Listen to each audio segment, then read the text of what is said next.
And that is where the conversation ended for that day. A few days after, the client comes back to me, and in today's video, I'm going to share with you how a client mistake allowed me to go from a 9-to-5er to a full-time freelancer within 6 months, and how you can take some of the lessons I learned to do the same yourself. So the way it started is that 2 years ago, I was working in an SEO startup. It was very interesting at first until it wasn't. The people were great until a few things happened and things quickly changed.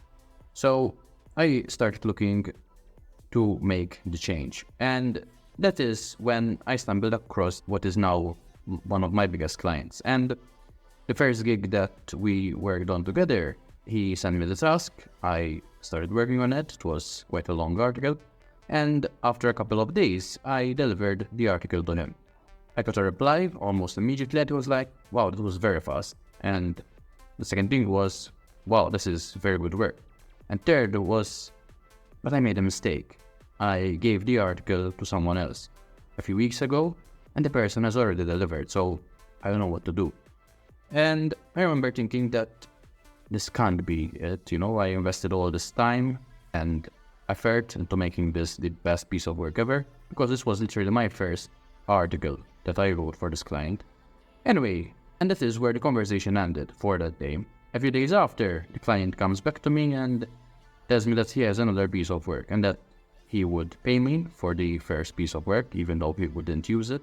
And since then, it's been more and more work, more and better work with this client. So that first mistake in that moment seemed very dismal. And I saw the client's message where it was like, yeah, I can't use this. And that really hit me at that point. But in looking back in hindsight, it was almost a blessing in disguise, because I learned that even though things might not always work out, there's always a way to either learn from something or it will eventually get better. Over the 2 years I've been working as a freelancer, there's been quite a few wins and even learning points as well. So in terms of wins, I remember the first big win was when I was ghostwriting for another client, and the guest posts that I was creating started going live. And the feeling of seeing those posts live on the internet, even though it wasn't my name behind them because they were ghostwritten, but seeing those and seeing the possibility and then seeing the paychecks come in, making it all a reality, that was a very important win. Another thing that I remember is getting my first post published, working with a client but under my name. So as Google becomes more and more focused on creating valuable content, having a diverse range of authors that are writing for a site is more important. You can't really have an author that writes 1,000 articles on his site and is an expert in all of them. And seeing my name as part of the author's page and my work out there, that was also a very defining moment for me. Anyway, enough about me. In this video, I'm going to share the methods that I still currently use to make money as a freelancer. I'm going to give you some other ideas as well that I know other people are using in their own business. Then I'll share the best ways I know that you can get up and running quickly so you can do the same in your business. The first method how I make money as a freelancer is writing SEO articles. It's the method I use to get started, and it's something that I still do to earn money. Now, creating SEO articles doesn't mean that you really need to understand SEO at an advanced level, though this is something I will speak about in a later part of this video. But it does help to have an idea of what search engines expect. However, the core concept, if I could break it down into one sentence, would be creating value for the reader. And that has a lot of nuances and ideas that you can explore. But essentially, when someone lands on your article, do they get the answer that they are looking for? Does your article answer the question that they are asking? Or will they hit the back button and go back to another article, to another website to find the answer?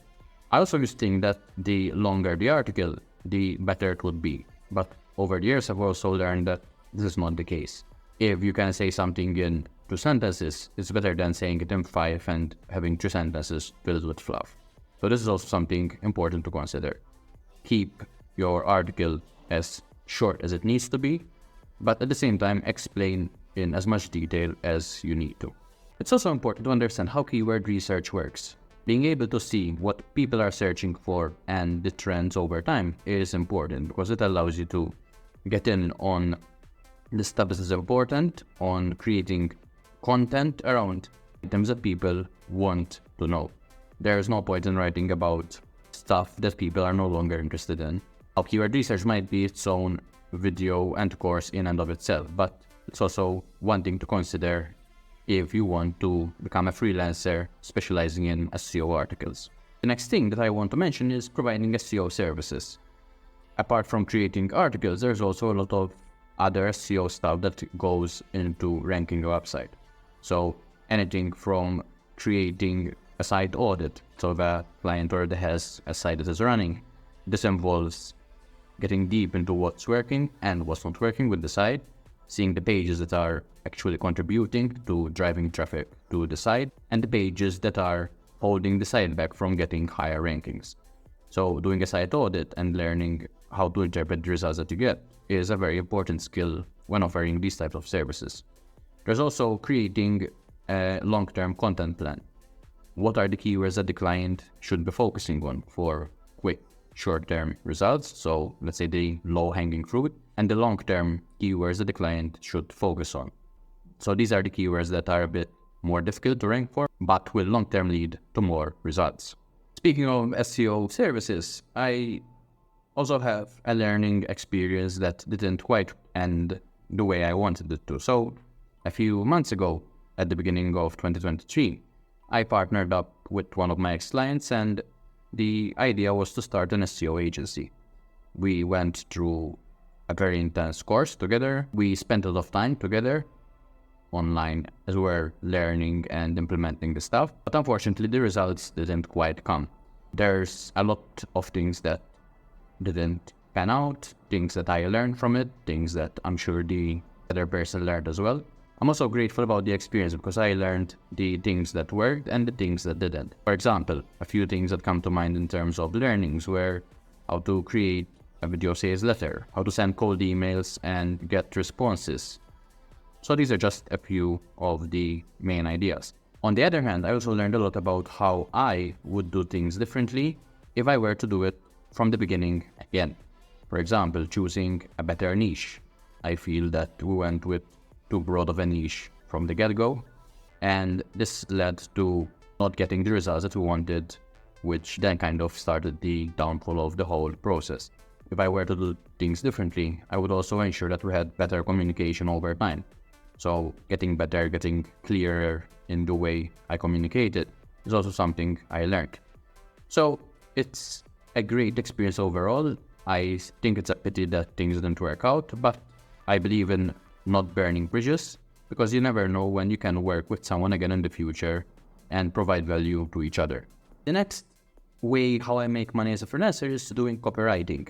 And this is something I touched on in other videos, but there's a difference between the general writing, where you're just writing to provide information, and copywriting, which is where you're using your words to sell a product or service. With copywriting, there's a specific aim. What do you want the person to do by the end of reading your page, your letter, your article? There's always the process of guiding the reader to the next step.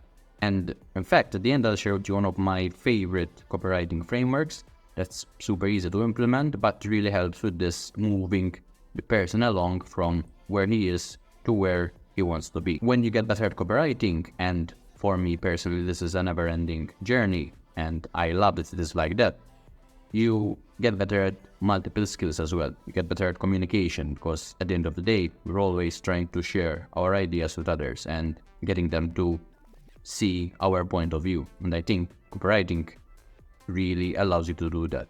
It's also good if you want career opportunities where you want to progress from where you are to the next level, because you're essentially convincing someone that you deserve that, value that you would be providing, and why they should consider what you are asking for. And essentially, again, this is copywriting. You're selling something, in this case yourself, to someone by telling them what they will get out of it. So getting better at copywriting in your freelance journey is a very important skill to have. Another way how I make money as a freelancer is helping fitness clients with their marketing. In my personal life, I've been on a fitness journey. So when I was younger, I was more on the chubbier side. And over time, I learned what works in terms of training and what works in terms of nutrition. So it's been quite a journey for me in that sense. Working with fitness clients is something that I enjoy doing on a personal level because I can see their passion and what they are trying to do when it comes to helping others. At the same time, I also think that my marketing experience really helps them take their business to the next level. For example, one of the clients that I work a lot with and we discuss things quite regularly has a personal training business. And what we've done is take his audience, which he was not really monetizing, and build a whole funnel or a sequence of steps for his audience to go from just following him on social media to actually working with him on a one-to-one basis. We added structure, we added steps, and these steps involve taking someone from just seeing him on Instagram to actually working one-on-one with the personal trainer. What we are currently working on together is adding multiple steps to his business, where someone will be able to get in at a lower level because the one-to-one training is actually a high-priced product. And by doing this, we'll open his business to more people so they can get in at the level that makes the most sense for them. And then eventually, if they wanted, they could work with him one-to-one. So that is one client in the personal training niche that I help as a freelancer to get better in his marketing. Other client that I worked with in the past had a group fitness club. He worked with high-end clients that were paying him around $1,000 per month to work with him on a group basis, and he wanted to get more clients. He was running a few promotions, but things weren't really clicking. So using a mix of copywriting and marketing and some automation, we worked together to bridge the missing links between where he was and where he wanted to be and get him the result that he wanted. Next up in the list of ways how I make money as a freelancer is creating Instagram Reels. So video editing has always been something that I enjoyed. I go on motorcycle rides and I film the journeys. I go out with my mountain bike and I also film the experience, and editing the videos after is always something that I find quite satisfying and even relaxing. So creating Instagram Reels in a way is easy in the video editing sense. I'm not a professional at it by any means, but it's something that I can get done without too much thinking. So when a client wanted to get Instagram Reels done for his business, this is something that I could offer, and it's something that I'm currently working with this client in order to help boost his business. The idea is that the client sends me the raw videos, he sends me a rough outline of the script he wants to create, and what I do is I make the script better from a marketing point of view. He then creates the voiceover based on this new script. I create the videos, send them to him, he sends feedback. It's a back and forth process until we get to the reel that he is happy with. As time goes by, the process gets even smoother, gets even better, gets even faster, and as a result of this, the client gets more views and reach on his social media, which leads to clients checking out the products and services that he has on offer and eventually becoming paying customers. So it all ties in how this business gets clients, and then what happens once they want to know more about his business and what he can offer them. In this next section, I'm going to speak about how other people are actually monetizing their skills as a freelancer, and while this is not something that I've necessarily done, I know it's a list of skills that you can develop. There's a lot of education out there that can help you develop such skills, and by doing so, you'll be able to offer these services to clients and use them yourself to make money as a freelancer. So the first one that I'll mention is remote tech skills. Can you build websites for people? Can you build apps for businesses? These are all resources that businesses need, that clients are looking for. And if you can combine this ability with marketing, selling yourself and your services as a freelancer, the possibilities are nearly endless. Next up are creative services. Can you do video editing? Can you do graphic design? Can you do animation? These are all things that can really add to a business and its marketing. It's always important to consider how these skills can add to a business and its bottom line. You're not just creating a video for the sake of the video. Instead, think about what will the video do? How will it get someone to move from not knowing about the business, but maybe they have a problem, to knowing about the business and how it can provide a solution to their problem. That is essentially what you are doing as a freelancer, as an entrepreneur, as a business person. You're solving a problem that someone has. The next point I'll mention is online education.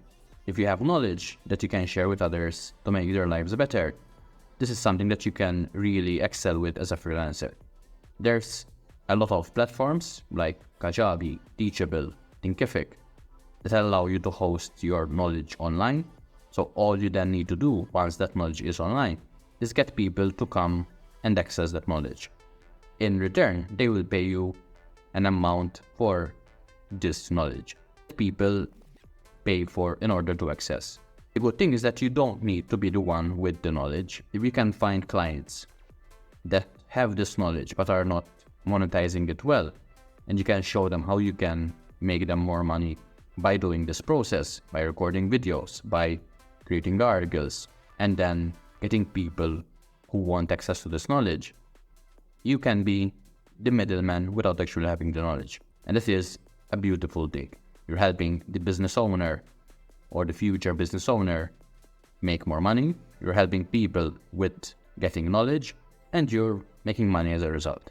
As a freelancer, you can combine a lot of different skills in order to create content in various forms.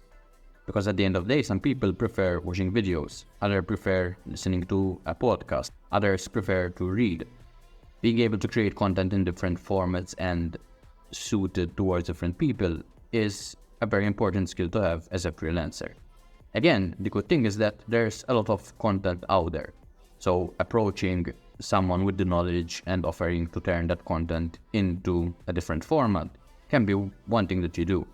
Because the person might not even realize that they are missing out on potential clients by not doing so. As you get better at this, you can also consider influencer marketing, where you use your influence to drive people towards a specific business and get a cut of whatever sales the business makes. So there are various ways how to approach this. Being open to opportunities that come and actually making the opportunities happen, I think, is a very important skill to have. You can't just expect things to happen immediately, especially at the beginning, so you need to get out there and make things happen. In this last part, I'm going to speak about what you can do right now to build a successful freelancing career. And I think the number one thing to do is focus on building relationships. In April last year, I happened to be in London visiting a friend of mine. And at the same time that I was there, one of my now biggest clients happened to also be there. We met for dinner, had a great time, and since then have been working consistently together. Now, I'm not saying that that dinner was the main reason for it, but at the same time, being able to put a face to the name, being in the same room with someone, that really adds to the idea of building a network of people that you know and that know you. So any chance you get to be in the same room as those that you want to work with, or those that you can learn from, or those that you can provide value to. So it's always something that works both ways. I think you should find a way to do it, because you might not see the immediate benefit in that moment, but I believe that long term, you'll be able to look back and see, okay, that led to that, which led to this. And I think that's a very powerful thing to consider. The second thing that you can do right now is to consider the brand of you. Building a brand where you are the face of the business, where people over time get to know you, to like you, get to trust you. The know, like, and trust factor is very important. People do business with those that they, again, know, like, and trust. And the best way to do that is to build yourself as your brand. Obviously, it takes time. It's not an overnight thing. And at the same time, now is the best time to do it. Or rather, as someone once said, the best time to do something was 20 years ago. The second best time is right now. or something like that. So if this is something you want to do long term, start putting yourself out there, start building yourself as the brand. And it might not be perfect, and it will not be perfect at the beginning, but you will get better with each content piece that you put out. Also, at the beginning of your freelancing journey, you can't expect clients to come to you because they just don't know you. And even if they do, they don't know the value that you can provide. The more valuable stuff you put out there, the more content you produce, the better the word of mouth, the more opportunity. So it's momentum in action. So get started, keep going, and the best thing and the most important thing is to never stop. Okay, so that was a lot of stuff in this video. I mentioned how I make money as a freelancer. I mentioned how other people make money as a freelancer. I also gave you some tips that you can implement starting today to help build up your freelancing career. Before I close this video, I mentioned that there's a framework that I think that you should really understand when it comes to copywriting, and this is the before-after bridge, or BAB framework. And what it involves is telling someone, okay, you're now in this position. You're unhappy, you're overweight, you're whatever the problem might be. But at the same time, you want to be happy, you want to be fit, you want to be chiseled. This is the bridge that you need to cross to go from the before to the after. And through your writing, through your whatever content you're producing, you're bridging the gap, which is why there's the before-after bridge part. You're telling someone if you do X, Y, and Z, you'll be able to get these results that you ultimately want. It's a very simple framework, but I think it's also very powerful. And if you can paint a picture of how you will be able to help someone cross that bridge by showing them what you've done, what clients have done, and making a solid logical and emotional argument of how you can help them cross that bridge, I think it's a very powerful copywriting framework. So use it with people you're helping as a freelancer, whether it's a client that you're trying to sell. You're now in this position, but I can help you get to this because I will be able to bridge the gap with you by doing X, Y, Z. You can use it in your personal relationships when you're helping someone overcome a problem.